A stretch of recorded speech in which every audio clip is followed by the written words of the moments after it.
E aí, bom dia. Sim.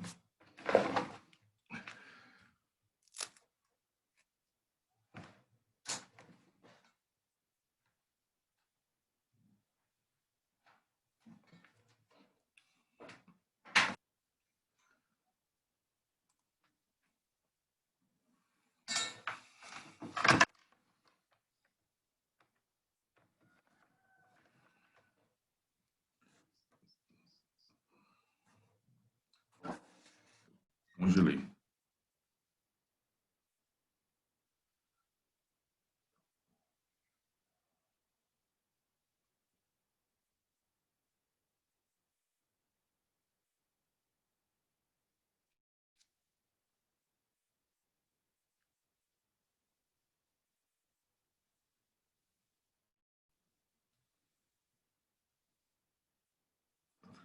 Internet que eu tô aqui rapidinho.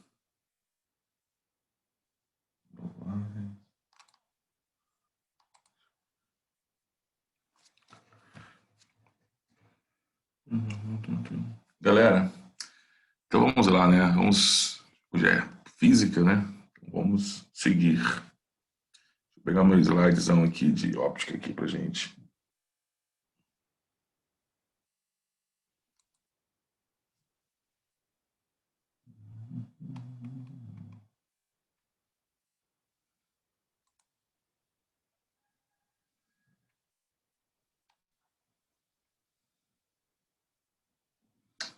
Muito bem.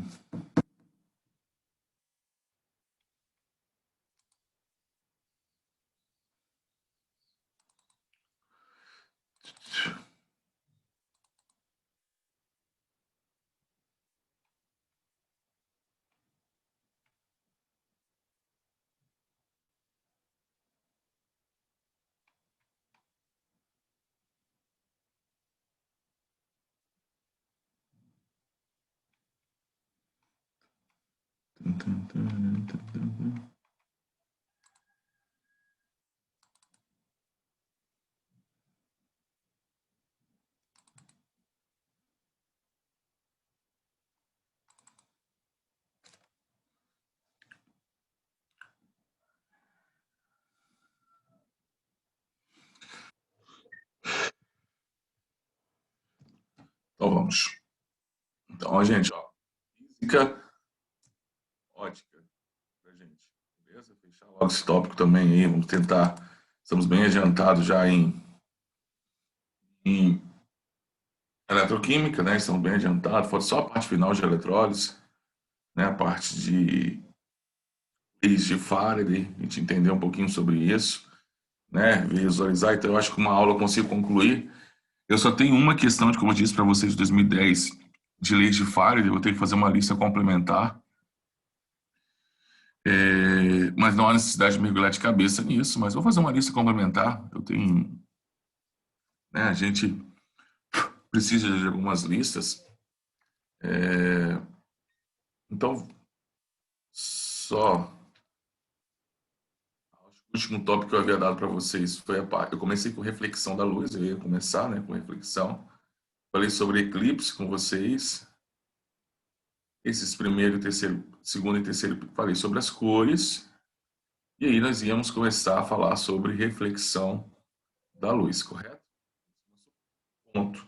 A gente vai começar a discutir reflexão, esse fenômeno. Então nós vimos que as cores do objeto têm tudo a ver com a absorção e reflexão dos comprimentos de onda que chegam a esse objeto e quais serão absorvidos e quais serão refletidos. Se esse objeto reflete todos os comprimentos de ondas que chegam até ele, nós vamos enxergar ele branco. Se ele absorve todos, vamos enxergar ele preto. Se ele reflete apenas uma frequência, apenas um comprimento de onda, lembra, o que define a cor não é a sua velocidade, é a sua frequência, consequentemente, o seu comprimento de onda. É isso que define uma cor. Então, chega-se o espectro luminoso nesse objeto, de acordo com quais que ele absorve e quais que ele vai refletir, nós vamos enxergar a cor desse objeto. Então, a cor tem a ver com a reflexão. Por exemplo, Uma questão que ficou muito famosa aí, né, no início do ano 2000, a pergunta era o seguinte: qual é a cor do cavalo branco de Napoleão quando iluminado com uma luz monocromática azul? Qual era a cor do cavalo branco de Napoleão quando ele era iluminado por uma luz monocromática azul? Ele era azul, porque o branco reflete todas. Mas não estava chegando todas as cores, estava chegando uma única cor, uma cor monocromática, mono de uma cromática, cor, né? E então se chegava uma única cor, ele refletia essa única cor. Então ele ia achar que ele era o quê? Azul. É... O Enem já trabalhou com cores duas vezes no Enem, né? Ele trabalhou duas questões de cores. Uma questão ele falava de filtros, né? Um fotógrafo queria diminuir uma cor mais acentuada, ele falava qual tipo de filtro queria utilizar. E eu acho que 2018, que é uma questão também que falava um pouquinho sobre comprimento de onda, eu acho que ele falou um pouquinho sobre daltonismo na questão, se eu não me recordo, se eu não me engano, um pouco sobre isso. E aí ele deu alguns espectros de absorção de acordo com... Então, duas vezes. Isso é fundamentos, tá, gente? Isso não, eu não estou falando isso, não estou calculando nada, eu estou tratando de conceitos. Então, isso é fundamentos. Fundamentos de óptica, que são os dois tópicos que mais cairia da óptica. Os fundamentos, que seria você interpretar uma tabela, interpretar um gráfico, né? Analisar essa questão de cores, né? O ano passado também caiu. Então, todo ano vai cair uma questão, sim, sim. Eu espero uma questão de ótica. Todo ano tem uma questão de ótica. Todo ano vai ter uma. Normalmente, essa questão está relacionada com o quê? Está relacionada com ou fundamentos ou refração da luz. Professor, eu vou fazer cálculo de espelhos esféricos. Não é perfil do Enem, não é perfil, nunca caiu. Nunca caiu. Você fazer cálculo, né, de equação de Gauss para espelhos ou para lentes, ou equação sobre canto de lente, a gente vai fazer, mas nunca caiu. Então, é isso que eu quero que vocês entendam. Então, se eu for mergulhar em ótica, eu vou mergulhar em qual? Para fazer uma questão, e eu vou acertar a questão que é falando de fundamentos ou de refração da luz. Muitíssimo importante, tá? Então, vamos para a nossa reflexão. Então, a reflexão da luz, galera, deixa eu aumentar. A reflexão da luz é o fenômeno óptico que explica para a gente o funcionamento dos meus espelhos. Tá? Então, como consequência da reflexão, eu vou ter a criação dos espelhos. Nós vamos estudar depois a refração, não hoje, claro, mas a gente vai estudar depois a refração e como consequência da refração, né, como uma aplicação da refração, eu vou ter as lentes. Então, são sempre consequência, né? Então, vamos falar um pouquinho de reflexão. Primeiro, o que é reflexão? Nós já estudamos isso lá na ótica, nós sabemos que... Aqui eu estou estudando a característica ondulatória da luz. Então, essa luz se propagando em determinado meio, encontra-se uma barreira, né? Essa barreira... Poxa, eu não posso pensar que essa barreira tem que ser algo... tem que ser algo feito de um outro material. Essa barreira, sim, pode ser... professor, essa barreira tem que ser algo sólido? Não obrigatoriamente. Quando eu falo de barreira, eu estou falando que eu estou trocando o meio, não o estado físico. Então, pode ser o mesmo que seja ar, mas que tenha densidades diferentes. E, consequentemente, nós vamos ver uma grandeza mais à frente chamado de índice de refração, que vai ter um índice de refração diferente. Então, quando eu falo que ele encontra uma barreira, ele encontrou um novo meio, não obrigatoriamente um novo estado físico. Eu estou colocando uma barreira ali, como se fosse algo fixo, como se fosse alguma coisa sólida, só para relacionar. Mas não quero que vocês entendam que a reflexão só ocorre se essa onda, que eu estou falando de luz aqui, mas eu estou trabalhando com as propriedades ondulatórias dela, não estou falando que essa onda tem obrigatoriamente que encontrar uma barreira sólida, uma barreira fixa. Não, essa barreira é quando eu troco o meio. Então, encontrou essa barreira, o que vai acontecer com essa onda? Nesse caso, estou falando dessa onda luminosa. Ela vai transpor? Não. Ela vai bater e vai retornar. Quais são as características que são alteradas? Quais são as características que são alteradas? Pô, pode ser alterada a fase? Pode. Somente a fase, porque o comprimento de onda não vai mudar, a velocidade não vai mudar, entendeu? Pode alterar a fase? Pode alterar a fase. Teve até uma questão do Enem, né, que falava sobre refração e reflexão, e ele falou que esse espectro luminoso tinha uma alteração de fase, era uma questão que tinha que resolver por interferência. Eu até mandei essa questão para vocês já. E aí, galera, quais são as características dessa reflexão? Primeira coisa que nós temos que entender, nós temos que achar o ângulo incidente e o ângulo de reflexão. O raio incidente e o raio refletido. Vamos ver isso aí. Galera, então, a reflexão regular é a reflexão que me permite enxergar os objetos em um determinado... suponhamos, eu estou falando de um espelho, então reflexão regular ou reflexão especular. Ou talvez a reflexão em uma água calma de um lago. Também poderia acontecer uma reflexão desse tipo regular. Repare que os raios chegam paralelos, reflete e saem paralelos. Tá? Agora, a reflexão difusa é a reflexão que me permite enxergar os objetos. Por exemplo, eu estou aqui, está chegando as luzes até mim, então eu sou um corpo iluminado, né? Eu sou uma fonte secundária de luz, e eu estou refletindo as luzes para uma única direção? Não. Eu estou refletindo ela para várias direções. Então, em mim está acontecendo uma reflexão difusa. Não obrigatoriamente a pessoa deve estar em determinada posição para me enxergar. Então, ela consegue me enxergar de diferentes posições porque está acontecendo, eu sou um objeto, está acontecendo uma reflexão difusa. Tá? Então, a reflexão difusa é o que nos permite enxergar o objeto e a reflexão regular é o que nos explica a criação de imagens em espelhos. Galera, quando eu falo de espelhos planos, eu vou sempre representar um espelho plano com segmento de reta. Você está vendo que na parte opaca vai aparecer esses espelhinhos aqui, ó, esses tracinhos, que é para mostrar a parte opaca, a parte que não é refletora. Em espelhos planos está acontecendo o quê? Essa nossa reflexão regular. Já em superfícies que não foram espelhos, né, superfície objeto, está acontecendo a reflexão difusa. Esses raios vieram paralelos e refletiram para várias direções diferentes. Quando eu falo de leis da reflexão, tem que pensar o seguinte, então vamos identificar o que eu preciso. O raio que está chegando a essa interface, a esse meio de separação, né, essa membrana que separa esses dois meios, eu vou chamar isso de raio incidente. Quando o raio incidente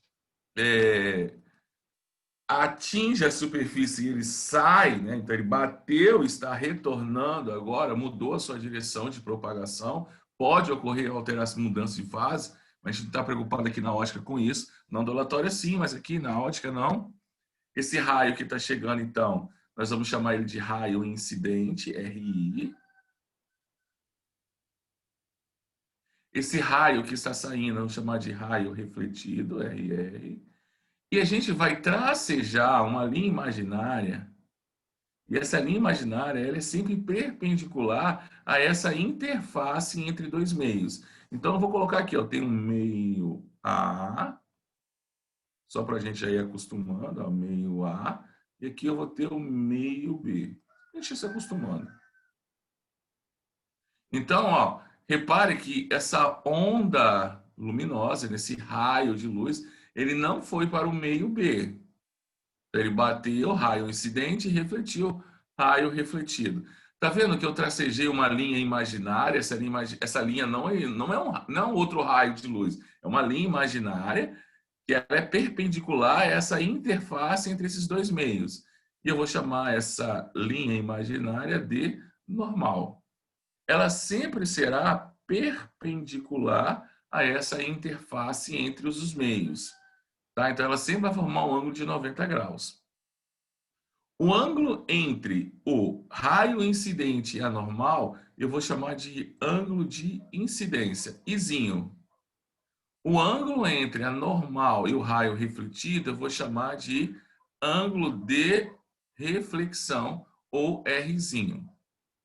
Nós temos duas leis da reflexão. Vou falar aqui, depois eu tenho escrito mais à frente. A primeira lei é que elas falam o seguinte: a primeira lei fala que RI, N e RR são coplanares. Professor, o que quer dizer esse termo coplanar?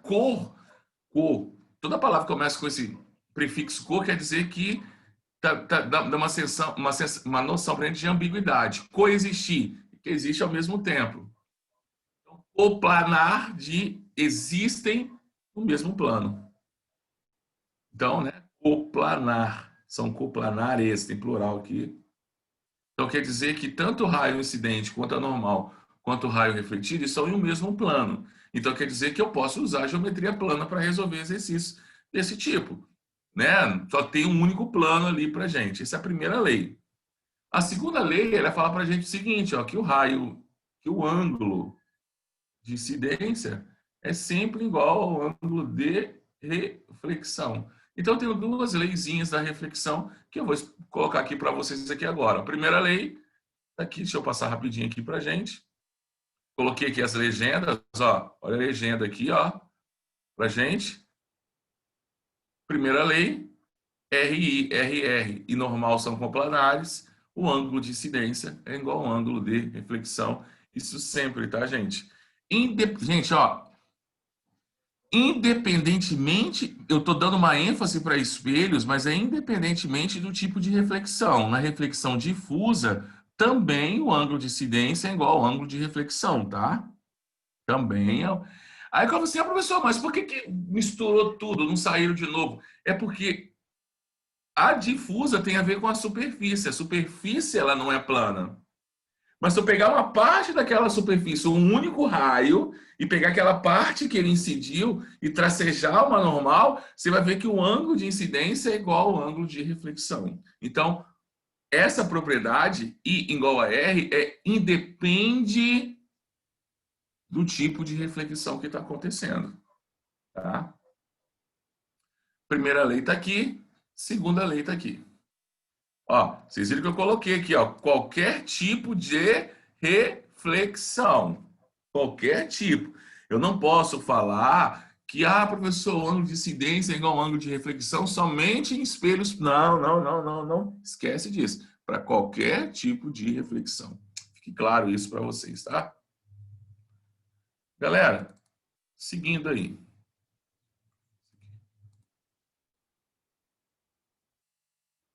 É, quando a gente pensa em espelhos, me ouvindo ainda, né? Quando a gente pensa em espelhos, a gente está pensando o seguinte: o que aconteceu aqui? Travou aqui. Eu travei? Vocês estão conseguindo me ouvir? Estão conseguindo me Sim, ouvir? só Sim, para né? você. Só travou uma imagem. Galera, quando eu falo de espelhos, eu estou falando da seguinte situação. Existem dois tipos de espelhos para a gente. Os espelhos que a gente vai falar, chamar de espelhos planos e os espelhos esféricos. E a gente vai discutir isso um a um, tá? Não sei como a minha imagem aqui. Deixa eu desligar ela. Eu acho que a minha câmera aqui não está funcionando. Eu vou voltar para ver o que acontece. Eu deixar a câmera para lá. Meu zoom caiu. Vai cair o meu zoom. Eu vou aguardar para ver o que acontece. Mas eu volto. E se cair o zoom, eu vou embora não, hein?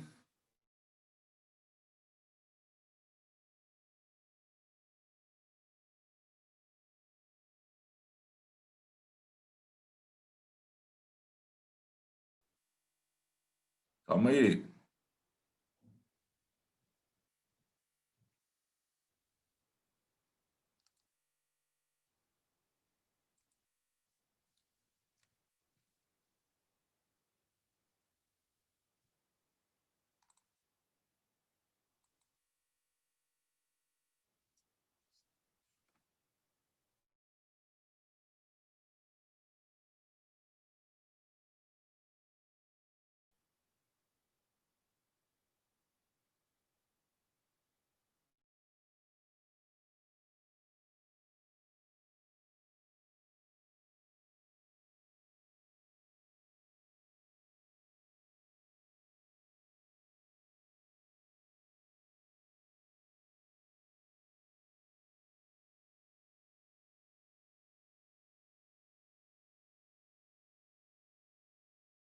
aqui.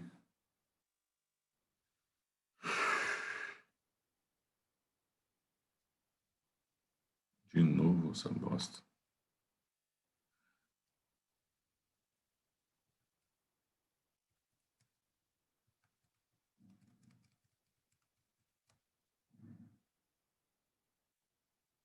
Cara, eu quero que vocês entendam que é o problema do Zoom, bicho. Caramba, bicho. Os caras não estão conseguindo estabilizar o Zoom, cara. Não é possível. Bicho, muito. Tipo assim, eles melhoraram, teoricamente, eles falaram que sim, né? A questão da segurança, mas o negócio ficou uma bosta. Já atualizou umas 3 vezes já esse ano. Tipo, tem hora que trava muito. Mas vocês estão conseguindo me ouvir agora de novo, né? Vamos retornar. Galera, quando eu penso em espelho, eu estou pensando numa superfície polida, regularmente, logo está acontecendo a reflexão regular ou especular, perfeito? E aí, quando eu falo de tipos de espelhos, que é o que nós vamos estudar os espelhos planos, e nós vamos estudar os espelhos esféricos. Os espelhos esféricos serão divididos em convexos e côncavos, e nós vamos ver as suas aplicações à medida que a gente for trabalhando com esses espelhos. Tá claro? Então, quando eu penso em espelhos planos, vocês perceberam que eu coloquei aqui algumas coisas para a gente pensar. Primeira coisa que eu coloquei para vocês pensar é o nome da ambulância. Olha, repare que ela é escrita, o nome da ambulância, o nome de bombeiros, está escrito contrário. Repare que o cachorro, que é o objeto, levantou a patinha direita. Agora, se você olhar para a imagem desse cachorro, a imagem dele está com a patinha esquerda levantada. Eu coloquei uma bola aqui diante de 2 espelhos associados e olha quantas imagens que eu estou observando dessa bolinha. 4 imagens, né? Então, vamos analisar característica por característica de todas as imagens formadas em espelhos planos. Isso é sempre, nada vai mudar. Toda imagem formada em um espelho plano será virtual. A gente sai do ensino médio com o conceito de que virtual é aquela imagem formada atrás do espelho. Está errado? Não está. Mas a gente não pode ir para uma prova achando que imagem virtual é aquela imagem formada atrás do espelho unicamente. Ela é formada lá? É. Mas nós temos que entender que a imagem virtual é aquela imagem formada pela projeção dos raios refletidos. Eu vou mostrar para vocês o que é a projeção, tá? Então, toda imagem formada em espelhos planos é formada pela projeção dos raios refletidos. Logo, ela é uma imagem virtual. Toda imagem formada, eu vou escrever isso aí na frente daqui a pouco, tá? Toda imagem formada em espelhos planos é direita. O que é isso? O que é direita? Ela vai estar na mesma posição que o objeto. Então, se, por exemplo, a cabeça do cachorro está vertical para cima, a imagem dela também, desse cachorro, vai estar vertical para cima. O que seria algo invertido? Seria se a imagem desse cachorro estiver de cabeça para baixo em relação a ele. Não é isso que vai acontecer nos nossos espelhos planos. Sempre a imagem será direita. Uma palavra importante que vai aparecer para a gente, já apareceu no Enem, se não me engano, segunda aplicação, a palavra enantiomorfa. E a palavra comum, figurinha carimbada também para a gente, também na óptica, na isomeria ótica. A palavra enantiomorfa vem de antípodas, vem de quirais, vem de mãos. Então, quer dizer, o que é um enantiomorfo? Então, a minha mão direita é uma antípoda da minha mão esquerda. Ela é enantiomorfa. Ela é uma imagem especular uma da outra, mas elas não são sobreponíveis. Professor, o que é isso, sobreponíveis? Se eu pegar a minha mão direita, eu não consigo encaixar a minha esquerda perfeitamente sobre ela. Repare que um polegar estão para lados opostos. Professor, mas assim eu estou encaixando. Assim não é do mesmo jeito. Eu tenho que virar palma para os 2 lados e vou tentar encaixar uma sobre a outra. Eu não vou conseguir. Então, minha mão esquerda e mão direita são enantiomorfas. Toda imagem em espelhos planos é enantiomorfa, direita e esquerda. Tá claro? O cachorrinho levantou a mão direita, a patinha direita. O que a imagem dele aparentemente está levantando? A mão, a patinha esquerda. Toda imagem formada em espelho plano é simétrica. Professor, o que é isso, simétrica? Quer dizer que a distância do objeto ao espelho é a mesma distância do espelho à imagem. Ponto. Outra coisa muito importante para a gente, galera. Se esse objeto está se aproximando do espelho, a imagem também se aproxima. Se esse objeto se afasta, a imagem se afasta. Isso é simetria. Tamanho. A imagem e o objeto sempre terão o mesmo tamanho. Ponto final. É do mesmo tamanho e acabou, tá, galera? Ah, professor, mas a sensação que eu tenho de quando eu me aproximo do espelho, a minha imagem vai aumentando. Eu estou longe, a minha imagem está pequena, eu vou aumentando. Não, esquece isso. Quando você está longe desse espelho, você está ampliando o seu campo visual. O nosso olho interpreta tudo que é longe é pequeno. Meu olho é uma câmera escura de orifício. Então, se eu aumento a distância do que eu estou enxergando do meu olho, essa imagem, esse estímulo criado lá na minha retina vai diminuir também. Eu falo diminuir o estímulo, diminuir a imagem formada na retina. Não vamos pensar em estímulos. Então, quer dizer que essa interpretação é que aquilo é pequeno. Então, eu tenho uma ilusão de ótica. Por exemplo, eu olho para a Lua e acho que a Lua é pequena. Eu consigo tirar uma foto com a Lua na minha mão. Mas a Lua cabe na minha mão? Lógico que não. A gente sobe o Morro do Moreno e tira uma foto pisando na terceira ponte. Seu pé é do tamanho da terceira ponte? Não é. É porque o seu cérebro está interpretando, e essa ilusão de ótica, que a gente consegue, inclusive, colocar isso numa foto, que tudo que está próximo é grande, porque a câmera também tem um princípio de funcionamento como a câmera, como uma câmera escura. Então, aquilo que está perto, aparentemente, se apresenta maior, e aquilo que está longe se apresenta menor. Mas a imagem de um espelho plano, ela independe da distância, ela é sempre do mesmo tamanho que o objeto. Isso é sempre, sempre, não tem exceção, tá? Opa. Vamos entender o que seria essas projeções desses raios refletidos.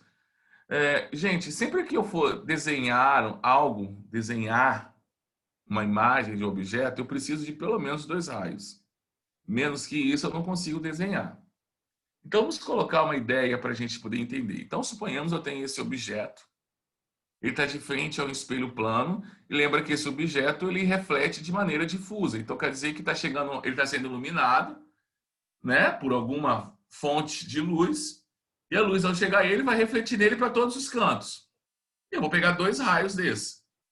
Então, peguei esse primeiro aqui, bateu no espelho. O que acontece com ele? Você está vendo que ele é uma incidência perpendicular? Qual que é o seu ângulo de incidência? 0. Porque se eu tracejar normal, o normal vai estar exatamente sobre ele. Se o ângulo de incidência é 0, o de reflexão também vai ser 0. Então, ele vai ter que voltar sobre ele mesmo. Voltou. Então, bateu, voltou sobre si mesmo. Vou pegar esse segundo raio aqui agora com um ângulo um pouco mais agudo. Se eu tracejar normal aqui, repare que eu tenho um ângulo de incidência. Então, meu ângulo de reflexão tem que ser igual ao ângulo de incidência. Então, esse raio sairia ali.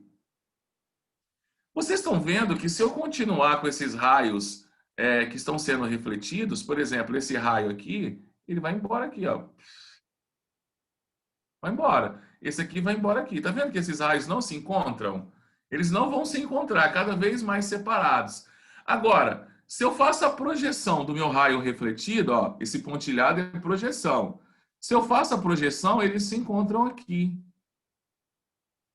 Então, no lugar que essas projeções se encontram, então as minhas imagens sempre serão formadas ou no ponto em que os raios refletidos se encontram, aí eu vou chamar essa imagem de imagem real, mas não ocorre em espelhos planos, ou no ponto que as projeções desses raios refletidos se encontram. E aí eu chamo essa imagem de imagem virtual. Você está vendo? Por que a gente sai do ensino médio com um conceito de que a imagem virtual é formada atrás do espelho? Porque aonde que estão as projeções dos raios refletidos? Atrás do espelho. E concomitantemente, se elas forem se encontrar, elas se encontram onde? Atrás dos espelhos. Mas a definição correta para a imagem virtual é a imagem formada pela projeção dos raios refletidos. Se a gente medir essa distância, a gente vai ver que a distância do objeto, essa aqui vai ser minha imagem, vou colocar ali a minha imagem, você vai ver que a distância do meu objeto e da minha imagem são sempre iguais. Isso é simétrico, isso é simetria. Então, o eixo de simetria é meu espelho plano. Tá? Questões de vestibulares antigas, é muito comum eles perguntarem para a gente, assim, aonde que essa criança... Vou colocar um objeto aqui, um objeto pontual, um objeto cujas dimensões são desprezíveis para a gente. E aí eu vou falar o seguinte, aonde que essa menina, olhando para esse espelho, vai enxergar esse objeto? Então, aí eu te dá vários pontos, né? Aí eu vou te dar assim, em ponto A, suponhamos que é uma questão de vestibular. Em B, coloca aqui C, em D, e pergunta para a gente onde é que essa pessoa vai ver. Vou colocar o E aqui assim, só para tirar o E de lá. Prof. Aumentar a possibilidade de extrator.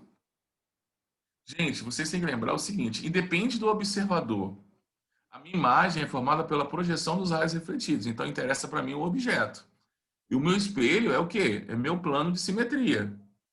Então, que você pegue a folha da prova e vire ela um pouquinho para tornar isso reto, para ficar mais fácil para você, mas o objeto vai ser sempre simétrico. Então, eu vou medir aqui, na simetria, meu objeto está formado aqui. Então, se meu observador olhar para o espelho, ele vai ver o objeto aqui em D. Perfeito? Nós queríamos marcar a letra E, a gente acha assim, que é simétrico, mas você está vendo? Isso aqui não seria um eixo de simetria. Se esse meu espelho estivesse reto, a imagem estaria em E. Mas ele não está reto, ele está em diagonal. Então, vou usar o eixo diagonal como eixo de simetria. Fica bastante atento a isso, tá, gente? Muito atento a essa situação. Se for um corpo extenso, como é que eu farei a imagem? A mesma ideia da ambulância. Olha como é que ficaria o meu F olhado pelo espelho. Viu porque a palavra ambulância é escrita de maneira correta? De maneira contrária. Por quê? Para quando o motorista da frente olhar pelo retrovisor, o que acontece com a imagem? A imagem da direita e esquerda, ela não é enantiomorfa. Então, quando houver esse enantiomorfismo da imagem, eu vou olhar pelo espelho e vou ver o nome corretamente. Questões de vestibulares que tem isso é muito fácil resolver, né? Às vezes ele pergunta assim, qual alternativa tem a palavra física? É só você pegar a prova e virar e olhar do lado do verso da prova.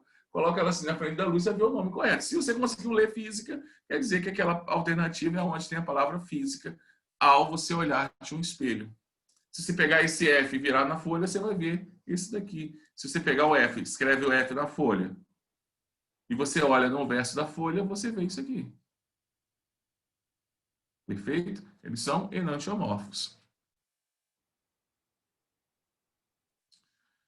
Vamos falar um pouquinho sobre campo visual. Cara, o exemplo, eu vou começar campo visual com um exemplo, como é que nós vamos construir questões. Nunca caiu no Enem, tá, gente? Isso que eu estou falando, porque tem que dar a ideia completa do quadro, tá, gente? Pô, tem que dar a ideia completa, não tem jeito.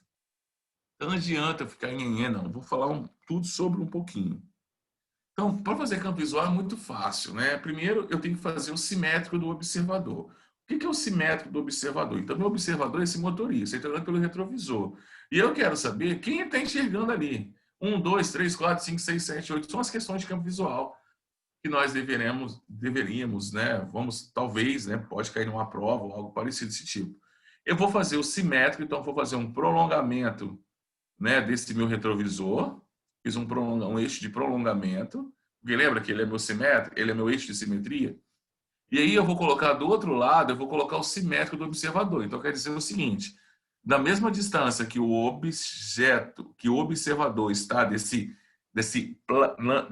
reta de simetria que eu desenhei, eu vou desenhar um ponto que relata ele também, que eu vou chamar de simétrico do observador. Show? Então quer dizer que, claro, gente, isso aqui é um desenho, mas a ideia era que a distância desse meu simétrico do observador a esse eixo de simetria seja igual à distância desse eixo de simetria até o meu observador. E agora fica muito simples, agora é geometria. Eu vou traçar uma reta desse meu simétrico até um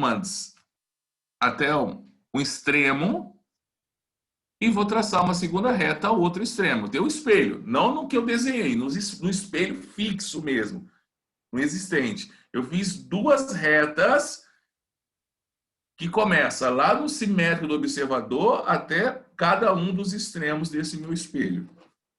O que tiver na frente dessa reta, o que tiver aqui, ó, após, na parte refletora do espelho, é o que eu chamo de campo visual.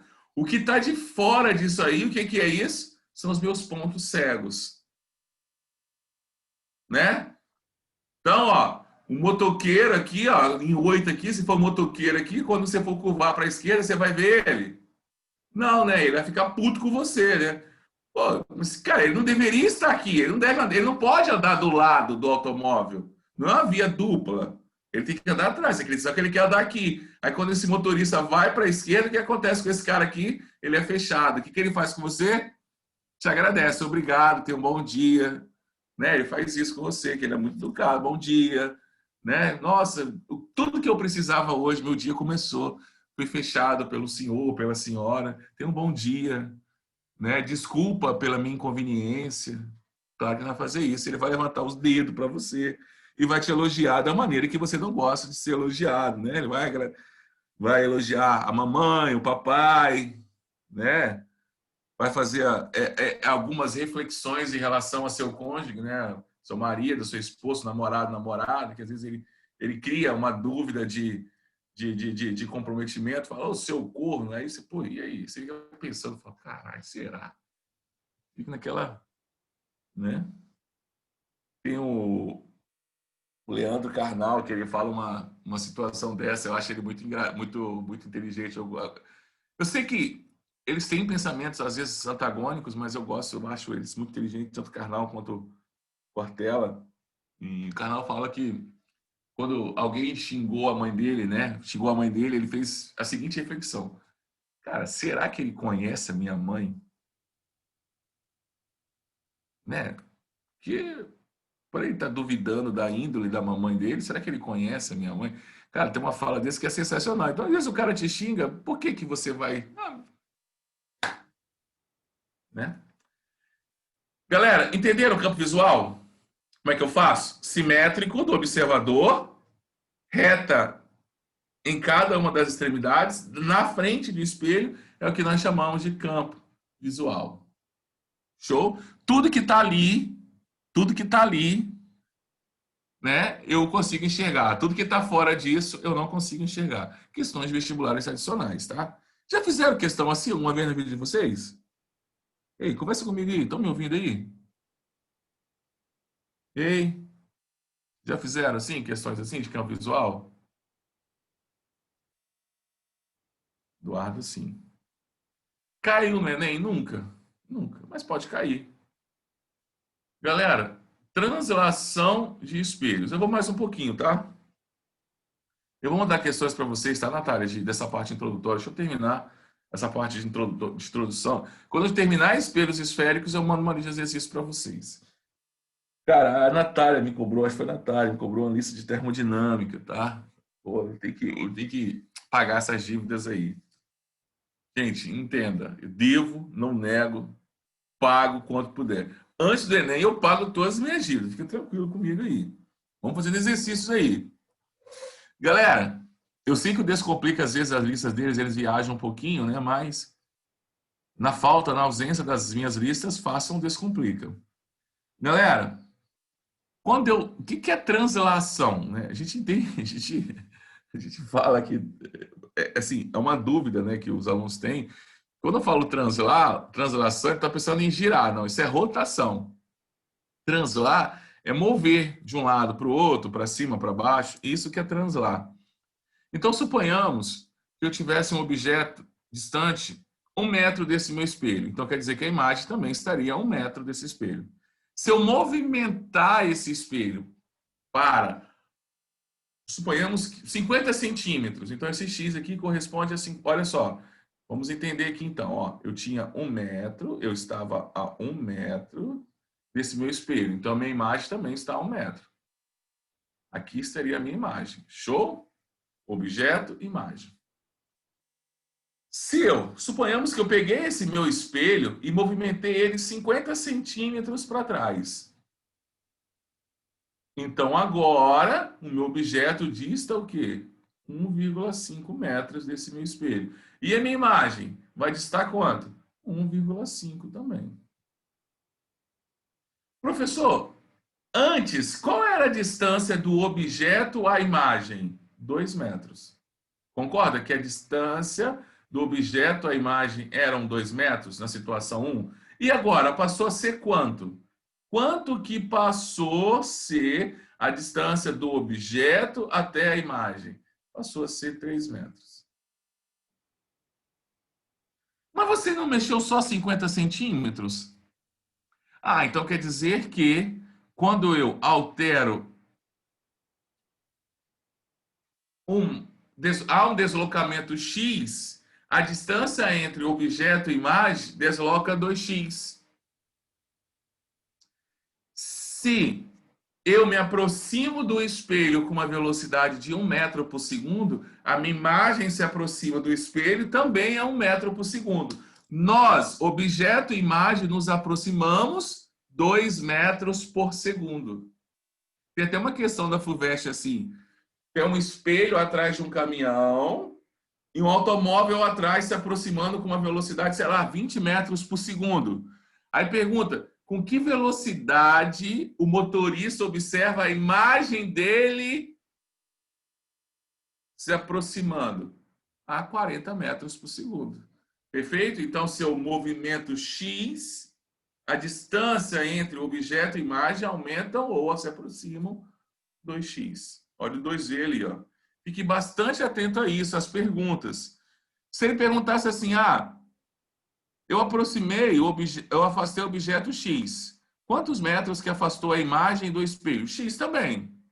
Agora, que distância que o objeto e imagem se afastaram? Aí é 2x. X do objeto mais X da imagem. Fiquem bastante atentos a essas perguntas. Quais são as perguntas que eles estão fazendo para a gente? Tranquilo? 50, cara, 50. Eu vou parar por aqui. Ó, rotação de espelhos, tá claro? Depois associação. Aí a gente termina. A gente fala de rotação, depois fala de associação de espelhos. E aí acabou pra gente, tamanho mínimo, né? E começa espelhos esféricos. Então, a semana que vem a gente conclui aqui.